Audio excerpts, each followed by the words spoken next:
Stop debating Mihawk versus Shanks. This argument comes back every few months with new agendas and new interpretations every single time, but the truth is this debate is actually pointless, because the answer has been given to us since the very beginning. The strongest swordsman in One Piece is Mihawk, and this is not a theory or even an opinion. This is simply just a fact that Oda has made clear multiple times throughout the story. And I'm personally a Shanks fan. I think he's one of the most important characters in the series, but it doesn't matter who you personally like more. The preference doesn't change the facts. We are directly told this by the narrator, and it's not like it's coming from a random character in verse or a rumor that people have suddenly created. It is simply that Mihawk holds the title of the world's strongest swordsman. There is no debate to have after that. But because people don't accept reality, there are two sorts of arguments that you will see people discuss. Titles mean nothing in One Piece, and that Shanks isn't actually a swordsman. But both of these arguments fall apart when you take a look at the manga. We see Shanks constantly using a sword. He blocks with a sword, he fights with a sword, even clashes with the top tier characters using a sword. Even when Shanks is using haki, those attacks are still sword attacks. In One Piece, one's swordsmanship is not limited to fancy techniques or just using your sword. It is directly linked to your skills, your haki, and how you use your blade in combat. The idea is clearly shown with a character like Rocks. Rocks was renowned for his swordsmanship that was said to blow everything away in its surrounding vicinity.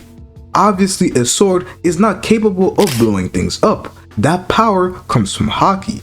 This tells us that in One Piece, one's swordsmanship includes both technique and his own personal haki. They work together.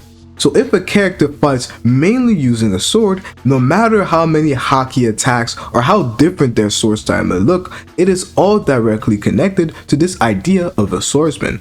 And this understanding is important because it leads us directly into the biggest misconception in this debate, and that is that titles don't mean anything in One Piece.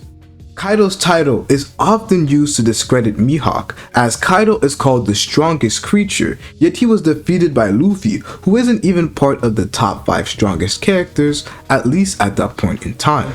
Because of this, some people now claim that titles in One Piece can't be trusted, but this argument ignores any sorts of context. Kaido's title clearly separates humans from creatures. Kaido is not framed as a normal pirate. He is the king of the beasts, and his crew is called the Beast Pirates for a simple reason. His entire crew structure is based around Zoan devil fruits that were created using the Smile production. These devil fruits end up giving the Beast Pirates animal-like abilities. You have the gifters who successfully obtained these beast powers, you have the pleasurers who fell and were cursed to smile and laugh forever, and you also have the waiters who are waiting for a chance to gain the Smile Zoan devil fruits. They refer to themselves as animals, and the story treats them as beasts. This is why Tama's powers end up working on them. Her abilities work on animals, which would now explain that we could see them as different creatures apart from human. So Kaido being the strongest creature perfectly fits with the story's logic. On top of that, Kaido's title comes from people in the world talking about him. It is a reputation-based title, as when we are given this title, the text says that this is something that people say. This is not a title that was given to him by the narrator. On the contrary, for Mihawk, his title directly comes from the narrator. This means that it reflects Oda's intent. This is not a rumor or even people just hyping him up. It is a direct confirmation from the narrator. But let's simply focus on Mihawk versus Shanks and look at it without any sort of bias. Here is a simple challenge for anybody who disagrees with me right now. Find a single statement in the manga that says that Shanks is stronger than Mihawk. You won't find one, and this is where I personally sat down and just admitted that Mihawk was stronger. Because if you look at it on Mihawk's way, on the other hand, you would see that there are multiple statements clearly placing Mihawk above Shanks. Mihawk is introduced very early on in One Piece as the world's strongest swordsman. This is not a one-time statement, as it is repeated later on in the formation of the Cross Guild. In Mihawk's character profile, it is explicitly stated that he sits at the top as the strongest of all swordsmen. This statement does not exclude Shanks, as Shanks is a swordsman. Now looking at Shanks' statements, we have this. We are told that Shanks was once as powerful as the world's strongest swordsman, Mihawk.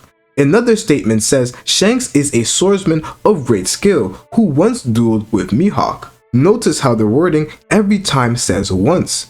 This tells us something very important, that in the past, Shanks and Mihawk were once equal. But in the present right now, Mihawk simply stands at the top. And it also goes back to the argument of Shanks not being a swordsman. When you look at any sort of statement regarding Shanks himself, you would clearly see that he is referred to as a swordsman time after time. And this simple pattern that we're seeing makes the scaling very simple.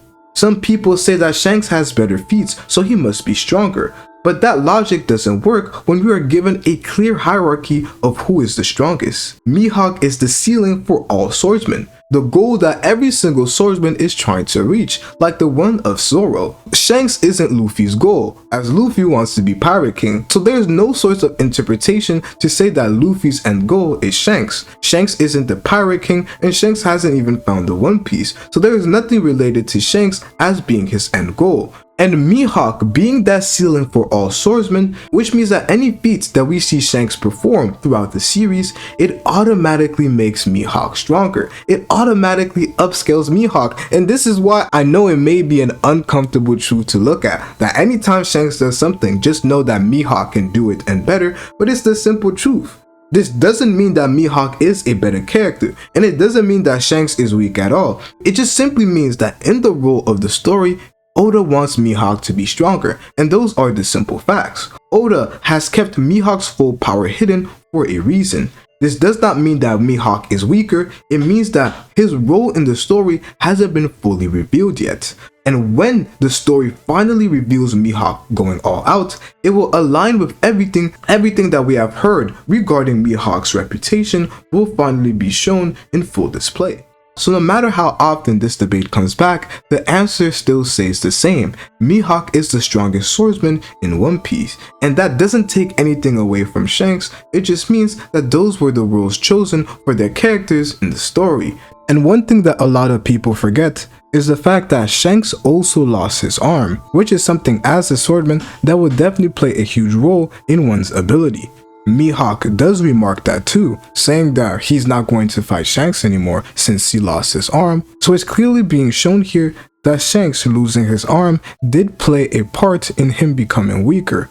And that's why you have to stop debating Mihawk versus Shanks in 2026. What we are pushing this year is the fact that Saint Figurlin Garland is the most fraudulent character that we have seen in One Piece so far. And if you disagree with me, make sure to watch this video right here.